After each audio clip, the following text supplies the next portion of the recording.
There are many provisions being introduced through the bill, from enhancing safety for our road users to ensuring the security or safety of persons who use our public transport networks.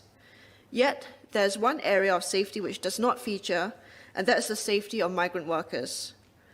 Just last month, 2 migrant workers lost their lives and scores more were injured in a series of accidents involving lorries, and there was one just a few days ago. These workers were riding in the backs of lorries in an area meant for cargo. Given that there are approximately 300,000 such workers in Singapore, this is a large number of our population who face dangerous commutes on a daily basis. This issue has been under scrutiny for over a decade, with calls stemming back to 2009 being made, many by colleagues in this House, to ban the transport of workers in the backs of lorries like livestock or goods. We mustn't forget that these are workers who leave behind their homes and families and slog for long hours under all weather conditions to build our homes and to repair our roads. Yet, Section 126 of the Road Traffic Act still has a provision banning the use of goods vehicles for passengers unless, I quote, A, the person so carried is in the employment of the owner or hirer of the vehicle and is proceeding on his master's business and is carried in accordance with rules prescribed under Section 77(6), or B, the person so carried is a sick or injured person carried in case of an emergency, unquote. Such a practice is dangerous to not only the migrant workers themselves, but it also poses real risks to other road users. As mentioned previously, this topic has been debated as far back as 2009, and yet 12 years and numerous other deaths and injuries later, we are still arguing about whether this is an appropriate way to treat migrant workers. While I'm glad to hear that NTUC is looking at this matter, I note that the reason always given whenever such calls are being made is that to allow any safer ways of transporting migrant workers would mean increased costs. Leaving aside what this says about us, about our country, as a country, where we can argue that increased costs are a good enough reason to turn a blind eye to lower safety standards for lower-tier workers, I believe this argument is flawed.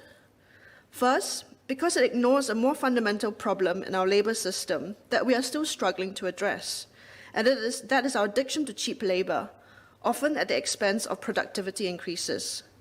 Despite many pointing out the danger and unsustainable nature of our approach of importing cheap labour in sectors such as the construction and marine industries, not much has been done by enterprises to shift away from this model towards a more productive, less labour-intensive model. While this is a topic for another day, it would naturally flow that any increased costs by more stringent safety transport standards would have less of an impact if we are not so reliant on employing a large force of cheap, low-skilled workers in our building sector.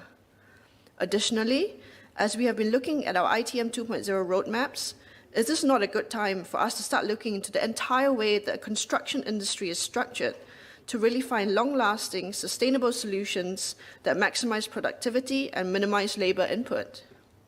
Second, this argument is also problematic, as we did not shy away from mandating safety measures such as seat belts on all school buses, when an accident which killed an 8-year-old boy in 2008 saw a retrofitting of seat belts on all school buses.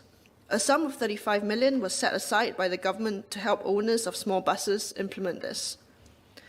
Finally, it was reported last week that the number of people injured or killed while on board lorries has been falling in the last 10 years, and indeed comparisons are drawn between the lower number of casualties involving accidents on lorries compared with all motor vehicles.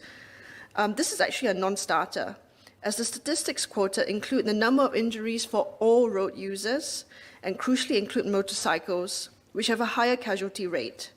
Additionally, as SMS Amy Khor said yesterday, each life lost leaves behind a family that is grieving, and each injury has the potential to leave a worker unable to continue working to support his family. Referring to other countries where such similar practices are allowed should not be our first reaction. Why do we not instead compare ourselves to countries which better respect the safety of such workers by holding ourselves to the same high safety standards of those countries? Why can we not learn from them how these countries address the very same concerns that we have, while at the same time mandating that workers are transported in a safer manner? We must seriously consider mandating that all migrant workers are transported in buses or minibuses. The drop in tourism due to COVID-19 has resulted in many buses and minibuses with spare capacity.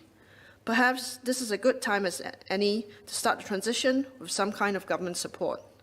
The repurposing of such currently idle or underutilized buses or minibuses would be welcome.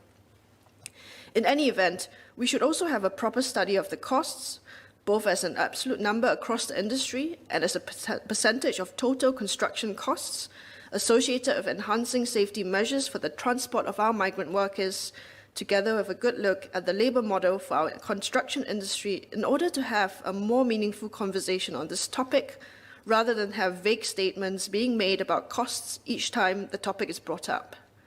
I'm glad to hear from SMS Corps that this will be one of the matters to be considered.